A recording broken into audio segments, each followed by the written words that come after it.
Mechanical properties of fluids എന്ന ഈ ഒരു ചാപ്റ്ററിൽ നമ്മൾ തൊട്ട് മുമ്പത്തെ വീഡിയോയിൽ മനസ്സിലാക്കിയത് വിസ്കോസിറ്റി എന്ന ഒരു പ്രോപ്പർട്ടി ആയിരുന്നു. ഫ്ലൂയിഡിൻ്റെ ഫ്ലൂയിഡിന് ഡിഫറെൻറ്റ് വിസ്കോസിറ്റിയാണുള്ളത് എന്നെല്ലാം നമ്മൾ മനസ്സിലാക്കി. അതിൻ്റെ ഫലമായിട്ടാണ് ഈ വീഡിയോയിൽ തൊട്ട് മുമ്പേ നമ്മൾ ഈ ഒരു വീഡിയോ കണ്ടിരുന്നു.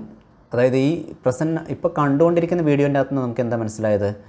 അതായത് ഒരു സിമിലർ ആയിട്ടുള്ള സ്ഫെറിക്കൽ ബോൾ വാട്ടറിലൂടെയും ഓയിലൂടെയും ഹണിയിലൂടെയും ഒക്കെ വീഴാൻ അനുവദിക്കുമ്പം ഏറ്റവും വളരെ സ്ലോയിൽ ഏറ്റവും ബുദ്ധിമുട്ടായിട്ട് വീഴുന്നത് ഹണിയിലൂടെയാണ്. എന്ന് വെച്ചാൽ ഈ ഒരു ഫോറിൻ ഒബ്ജക്റ്റ് ഒരു ഫ്ലൂയിഡിലൂടെ നീങ്ങിക്കൊണ്ടിരിക്കുമ്പോൾ അതിനെ ഓപ്പോസ് ചെയ്യുന്ന ഫോഴ്സ്, ആ ഒരു ഫോഴ്സാണ് വിസ്കസ് ഫോഴ്സ്. ആ വിസ്കസ് ഫോഴ്സ് ഡിഫറെൻറ്റ് ഒബ്ജക്ട്സിൽ ഡിഫറെൻറ്റ് ഫ്ലൂയിഡ്സിൽ അത് ഡിഫറെൻ്റ് ആണ് എന്ന് നമ്മൾ മനസ്സിലാക്കി. അതൊരു ഫാക്റ്റാണ്. പിന്നെ അത് കൂടാതെ ഇപ്പോൾ ഇങ്ങനെ വീഴുന്ന ഒരു ഒബ്ജക്റ്റിനെ സംബന്ധിച്ചിടത്തോളം ആ ഒരു ഒബ്ജക്റ്റ് താഴോട്ട് വീഴുകയാണ്, ഒരു ഫ്ലൂയിഡിനകത്തേക്ക് വീഴുകയാണ്. വീഴുക തന്നെ ആവണമെന്നില്ല, മൂവ് ചെയ്യാം. ഒരു ഒബ്ജക്റ്റ്, ഒരു ഫോറിൻ ഒബ്ജക്റ്റ് ഒരു ഫ്ലൂയിഡിലൂടെ മൂവ് ചെയ്യുന്ന സമയത്ത് അതിന് ഓപ്പോസ് ചെയ്യുന്ന ഫോഴ്സ് ഉണ്ടാകുന്ന എന്താ കാരണം? അങ്ങനെ മൂവ് ചെയ്യുക എന്ന് പറയുമ്പോൾ ഈ ഒരു കേസ് തന്നെ ആലോചിച്ച് നോക്കൂ. ഇതൊരു സ്ഫിയറാണ്. ഈ സ്ഫിയർ താഴോട്ട് ഇങ്ങനെ വീണുകൊണ്ടിരിക്കുമ്പം ഈ ഒരു സ്ഫിയർ താഴോട്ടാണ് ആക്ച്വലി വീണുകൊണ്ടിരിക്കുന്നത്. പക്ഷേ അതിൻ്റെ സ്ട്രീം ലൈൻസ് നേരെ ഓപ്പോസിറ്റ് ഡയറക്ഷനിൽ മൂവ് ചെയ്യുന്നതായിട്ട് നമുക്ക് സങ്കല്പിക്കാൻ സാധിക്കും. ആ ഒരു സ്ട്രീം ലൈൻസ് ആണ് ഇതിനെ ഓപ്പോസ് ചെയ്യുന്നത്. ജസ്റ്റ് ലൈക്ക് എ ഫ്രിക്ഷൻ പോലെ ഇവിടെ ഒരു ഓപ്പോസിങ് ഫോഴ്സ് ഉണ്ടാവുകയാണ് ചെയ്യുന്നത്. ഈ ഓപ്പോസിങ് ഫോഴ്സ് എല്ലാ സന്ദർഭങ്ങളിലും സെയിം ആയിരിക്കുമോ? അല്ല, ഇതിന് വേഗതയ്ക്കനുസരിച്ച് അത് മാറും.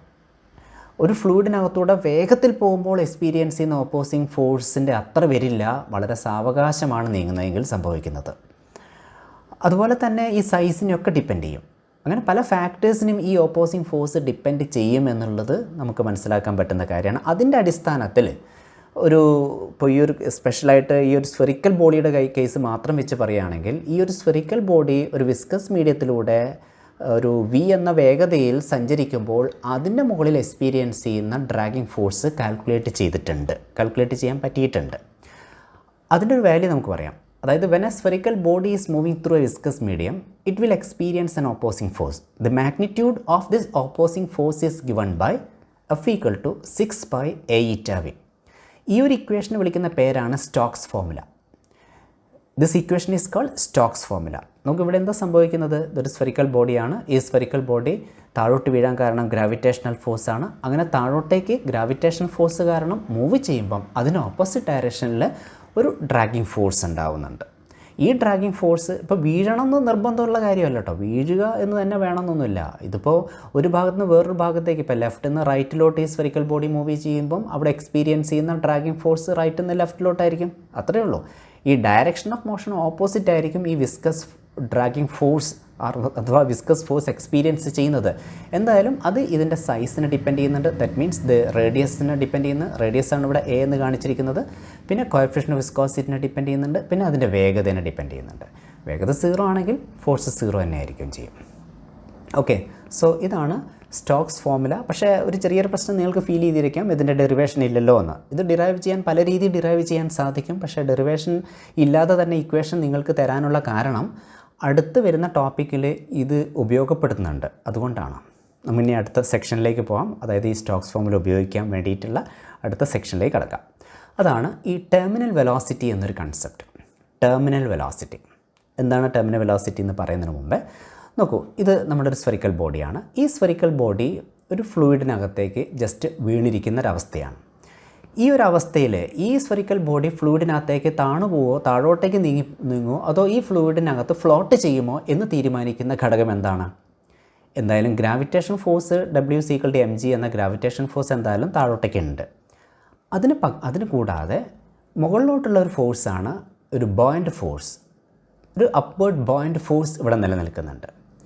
അത് മുകളിലോട്ട് എക്സ്പീരിയൻസ് ചെയ്യുന്ന ഈ ഫോഴ്സ് ബോയൻ്റ് ഫോഴ്സാണ്. താഴോട്ടേക്ക് എക്സ്പീരിയൻസ് ചെയ്യുന്ന ഫോഴ്സ് W = mg ആണ്. ഇപ്പോൾ ഇവിടെ W ആണ് കൂടുതൽ, ബോയിൻ്റ് ഫോഴ്സിനേക്കാളും കൂടുതൽ W ആണ് എങ്കിൽ ഡെഫിനറ്റ്ലി ഇത് താഴോട്ടേക്ക് വീണുകൊണ്ടേയിരിക്കും. താഴോട്ടേക്കാണ് ഫോഴ്സ് ഉണ്ടാവുക. അപ്പോൾ താഴോട്ടേക്ക് അത് വേഗത കൂടി വരും.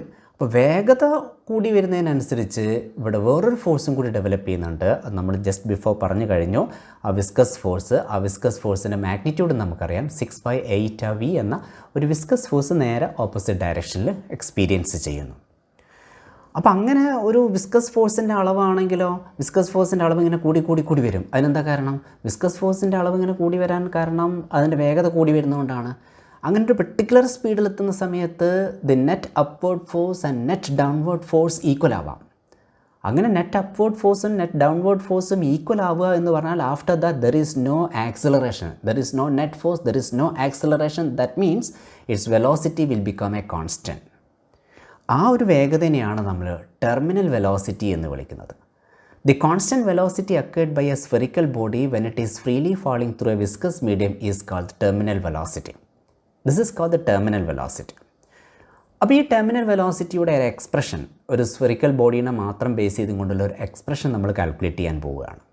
അതിന് വേണ്ടിയിട്ട് നമ്മൾ കൺസിഡർ ചെയ്യുന്ന സാഹചര്യം ഇതാണ്. ഇതൊരു സ്ഫെറിക്കൽ ബോഡിയാണ്, അതിൻ്റെ റേഡിയസ് എ ആണ്, അതിൻ്റെ വോളിയം വി ആണ്, പിന്നെ അത് വീഴുന്ന മീഡിയത്തിൻ്റെ ഡെൻസിറ്റി സിഗ്മയാണ്, പിന്നെ സ്ഫെറിക്കൽ ബോഡിയുടെ ഡെൻസിറ്റി റോ ആണ്. അപ്പോൾ mg is the downward force and the upward buoyant force B is equal to V sigma g അല്ലേ?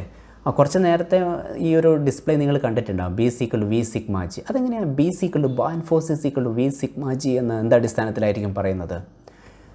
ഈ ഒരു ബോയിൻ്റ് ഫോഴ്സ് എന്നുള്ള കൺസെപ്റ്റ് നിങ്ങൾ നേരത്തെ പഠിച്ചതാണ്, ചെറിയ ക്ലാസ്സിലൊക്കെ പഠിച്ചതാണ്. മലയാളത്തിൽ അതിനെ പ്ലവക്ഷമ ബലം എന്ന് പറയും.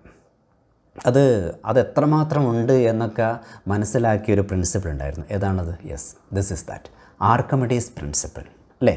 ഓർമ്മയില്ലേ ഈ ഒരു പിക്ചർ അല്ലേ? കൃത്യമായിട്ടും ഇത് എല്ലാവരുടെയും മനസ്സിലുണ്ടാവുന്ന ഒരു ചിത്രമായിരിക്കാം അല്ലേ? ആർക്കിമിഡീസ് എന്ന ശാസ്ത്രജ്ഞൻ അതായത് കുളിക്കുന്ന ഒരു പാത്രത്തിൽ വെള്ളം നിറച്ചു, അതിലേക്ക് കയറി ഇരുന്നപ്പോഴത്തേക്കും അദ്ദേഹത്തിന് ലോസ് ഓഫ് വെയ്റ്റ് എക്സ്പീരിയൻസ് ചെയ്തു. അപ്പോൾ പുറത്തേക്ക് ഒഴുകിപ്പോയ വെള്ളത്തിൻ്റെ വെയ്റ്റും അദ്ദേഹത്തിന് എക്സ്പീരിയൻസ് ചെയ്യുന്ന ലോസ് ഓഫ് വെയ്റ്റും തമ്മിലുള്ള റിലേഷൻ അദ്ദേഹം മനസ്സിൽ ഊഹിച്ചു അല്ലേ?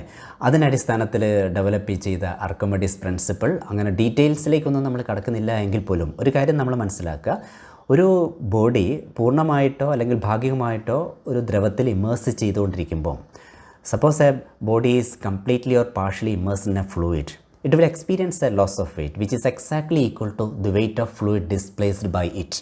എന്ന് വെച്ചാൽ ഇതേപോലെ ഇങ്ങനെ ഈ ഒരു കല്ല് ഈ വെള്ളത്തിൽ മുങ്ങിയിരിക്കുന്ന സമയത്ത് അത് അത്രയും സ്ഥലത്ത് ആ കല്ലിൻ്റെ വോളിയത്തിന് തുല്യമായ വോളിയം ഓഫ് ദിസ് ഫ്ലൂയിഡ് പുറത്തേക്ക് പോയിട്ടുണ്ടാവും. അതിൻ്റെ വെയിറ്റ് എത്രയാണോ അതാണ് ഇതിന് സംഭവിച്ചിരിക്കുന്ന ലോസ് ഓഫ് വെയിറ്റ്. അതാണ് ഇതിൻ്റെ മുകളിൽ എക്സ്പീരിയൻസ് ചെയ്യുന്ന ബോയിൻ്റ് ഫോഴ്സ്. അപ്പോൾ ഇതിൻ്റെ വോളിയം വി ആണ്, ലിക്വിഡിൻ്റെ ഡെൻസിറ്റി സിഗ്മയാണ്. അങ്ങനെയാണെങ്കിൽ വി സിഗ്മ എന്ന് പറയുന്നതാണ് ഈ വെള്ളത്തിൻ്റെ മാസ്. അപ്പോൾ അതിൻ്റെ വെയിറ്റ് എന്ന് പറയുന്നത് വി സിഗ്മ ജി. അതാണ് നമുക്ക് ഈ ഒരു സാഹചര്യത്തിൽ B is equal to V sigma G എന്ന് എഴുതാൻ പറ്റിയത്. ഓക്കെ, ഇനി നമുക്ക് കൃത്യമായിട്ടും ടെർമിനൽ വെലോസിറ്റിയുടെ എക്സ്പ്രഷൻ തന്നെ കാൽക്കുലേറ്റ് ചെയ്യണമെങ്കിൽ ഓരോന്നായിട്ട് നമ്മൾ പറയേണ്ടതുണ്ട്. അപ്പോൾ നോക്കൂ, ഇവിടെ ഞാൻ നേരത്തെ പറഞ്ഞു ഈ ബോഡിയുടെ വെയിറ്റ് എന്ന് പറയുന്നത് W is equal to mg ആണ് അല്ലേ? അതാണ് ഇവിടെ എഴുതിയത്, W is equal to mg ആണ്. ഈ mg എന്നുള്ളത് തന്നെ നമുക്ക് V rho g എന്ന് എഴുതാം. V rho g ഇതൊരു കോൺസ്റ്റൻറ്റുമാണ്.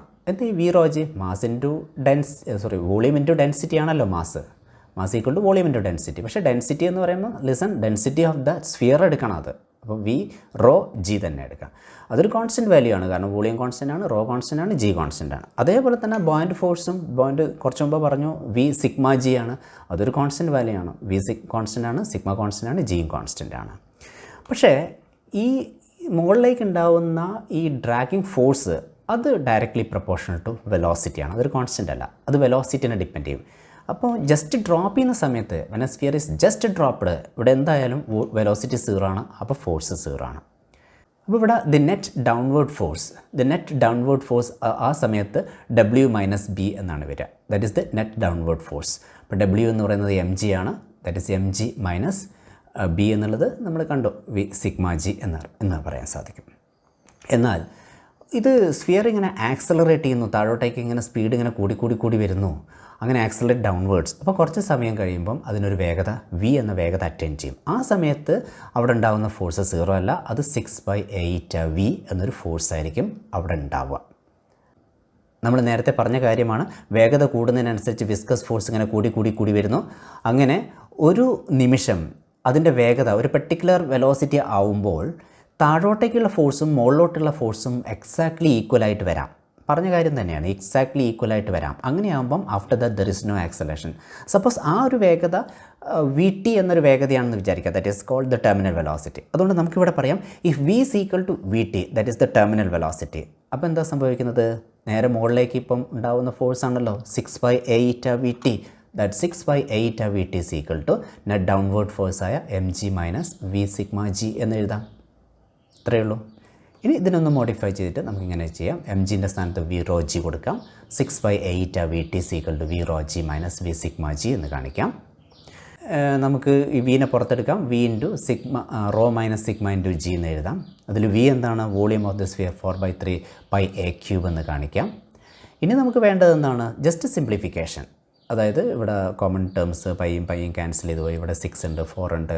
അങ്ങനെ കോമൺ ടേംസ് ക്യാൻസൽ ചെയ്യാൻ പറ്റുന്ന ഇതെല്ലാം ക്യാൻസൽ ചെയ്ത് ഒരു സിംപ്ലിഫിക്കേഷൻ നടത്തിക്ക് വി ടിക്ക് മാത്രമായിട്ടൊരു എക്സ്പ്രഷൻ ഉണ്ടാക്കുകയാണെങ്കിൽ, and this is that expression, that Vt is equal to 2/9 a square g by eta into rho minus sigma. ഇതാണ് ടെർമിനൽ വെലോസിറ്റിയുടെ ഒരു mathematical expression. This is the mathematical expression for the terminal velocity. Terminal velocity എന്നോ terminal speed എന്നോ ഒക്കെ പറയാം. Okay, so ഇവിടെ ശരിക്കും പറഞ്ഞാൽ ഈ ടെർമിനൽ സ്പീഡ് എന്തെല്ലാം ഫാക്ടേഴ്സിനെ ഡിപ്പെൻഡ് ചെയ്യുന്നു ആലോചിച്ച് നോക്കുക. എന്തായാലും അതിൻ്റെ കോഎഫിഷ്യൻ്റ് ഓഫ് വിസ്കോസിറ്റിനെ ഡിപ്പെൻഡ് ചെയ്യുന്നുണ്ട്, അതിൻ്റെ റേഡിയസിനെ ഡിപ്പെൻഡ് ചെയ്യുന്നുണ്ട്, ദാറ്റ് മീൻസ് സൈസിനെ ഡിപ്പെൻഡ് ചെയ്യുന്നുണ്ട്. ഇപ്പോൾ സ്ഫിയർ ആണെങ്കിൽ മാത്രമേ നമുക്ക് ഇങ്ങനെ ഒരു സ്പെസിഫിക് ഇക്വേഷൻ കിട്ടുന്നുള്ളൂ. ഇപ്പോൾ ജനറലി സ്പീക്കിംഗ് സൈസിനെ ഡിപ്പെൻഡ് ചെയ്യുന്നതെന്ന് പറയാൻ പറ്റുള്ളൂ. പിന്നെ ഡെൻസിറ്റിനെയൊക്കെ ഡിപ്പെൻഡ് ചെയ്യുന്നുണ്ട്. Rho minus sigma. റോ എന്ന് പറയുന്നത് ഡെൻസിറ്റി ഓഫ് ദി ഫാളിംഗ് ബോഡിയാണ്. സിഗ്മ എന്ന് പറയുന്നത് ആ ഫ്ലൂയിഡിൻ്റെ ഡെൻസിറ്റിയാണ്. ഈ റോ മൈനസ് സിഗ്മ ഒരു പോസിറ്റീവ് വാല്യൂ ആയിരിക്കും കേട്ടോ. ഈ പോസിറ്റീവ് വാല്യൂ അല്ലാത്ത സന്ദർഭം ഉണ്ടാവാം.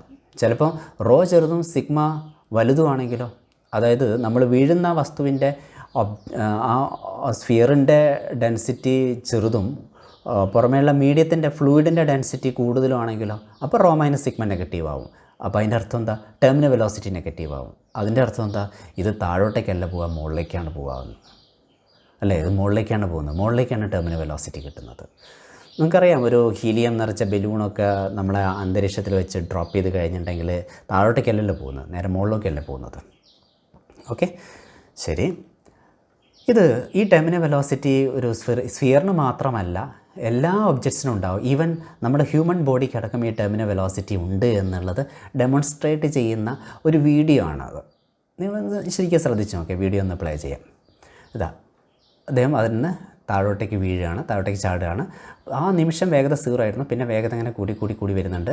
20, 35, 40, 42, 43 മീറ്റർ പെർ സെക്കൻഡ് സ്പീഡിൽ ഇങ്ങനെ കൂടിക്കൊണ്ടിരിക്കുകയാണ്. അതിനനുസരിച്ച് ബോയിൻ്റ് ഫോഴ്സ് ഇങ്ങനെ കൂടുന്നുണ്ട്. ബോയിൻ്റ് ഫോഴ്സ് ഈ റെഡ് ആയി ബോയിൻ്റ് ഫോഴ്സിനെ റെപ്രസെൻറ്റ് ചെയ്യുന്നു. അങ്ങനെ ഒരു 55 മീറ്റർ പെർ സെക്കൻഡ് എത്തിയതിന് ശേഷം ഇവിടെ ബോയിൻ്റ് ഫോഴ്സ് വർദ്ധിക്കുന്നില്ല. താഴോട്ടേക്കുള്ള ഗ്രാവിറ്റേഷണൽ ഫോഴ്സ് കോൺസ്റ്റൻ്റ് ആണ്. ഗ്രാവിറ്റേഷണൽ ഫോഴ്സും ബോയിൻ്റ് ഫോഴ്സും ഈക്വലാണ്. എന്ന് വെച്ചാൽ അദ്ദേഹത്തിൻ്റെ വേഗത പിന്നീട് വർദ്ധിക്കുന്നില്ല. കോൺസ്റ്റൻറ്റ് സ്പീഡിലാണ് അദ്ദേഹം വീണുകൊണ്ടിരിക്കുന്നത്. ഈ കോൺസ്റ്റൻറ്റ് സ്പീഡിൽ നിൽക്കുന്ന ആ ഒരു സമയത്താണ് അദ്ദേഹം പാരച്യൂട്ട് ഓപ്പൺ ചെയ്യുന്നതും. അങ്ങനെ പാരച്യൂട്ട് ഓപ്പൺ ചെയ്ത് കഴിഞ്ഞാൽ സംഭവിക്കുന്നത് എന്താണ്? പിന്നെ മുകളിലേക്കുള്ള ഫോഴ്സ് ഗ്രാവിറ്റേഷണൽ ഫോഴ്സിനേക്കാളും കൂടിയ ഫോഴ്സ് ബോയിൻ്റ് ഫോഴ്സായിട്ട് വരും. അങ്ങനെ അപ്പോൾ സ്ലോയിങ് ഡൗൺ സംഭവിക്കും. അപ്പോൾ ഇതാണ് ടെർമിനൽ വെലോസിറ്റി എന്ന് പറയുന്നത്. ടെർമിനൽ വെലോസിറ്റി എല്ലാ ഒബ്ജക്ട്സിനും സാധ്യമാവുന്ന ഒരു കാര്യമാണ്. പക്ഷേ ഒരു സ്ഫിയറിൻ്റെ കേസിൽ മാത്രമുള്ള എക്സ്പ്രഷനെ നിങ്ങൾ പഠിക്കുന്നുള്ളൂ എന്ന് മാത്രം. ഓക്കെ, അപ്പോൾ ടെർമിനൽ വെലോസിറ്റി എന്നുള്ള ആശയം കൃത്യമായിട്ട് മനസ്സിലാക്കി എന്ന് വിശ്വസിക്കുന്നു. ഇനി നമ്മൾ അടുത്ത കൺസെപ്റ്റുമായിട്ട് നമ്മൾ അടുത്ത വീഡിയോയിൽ വീണ്ടും കാണാം.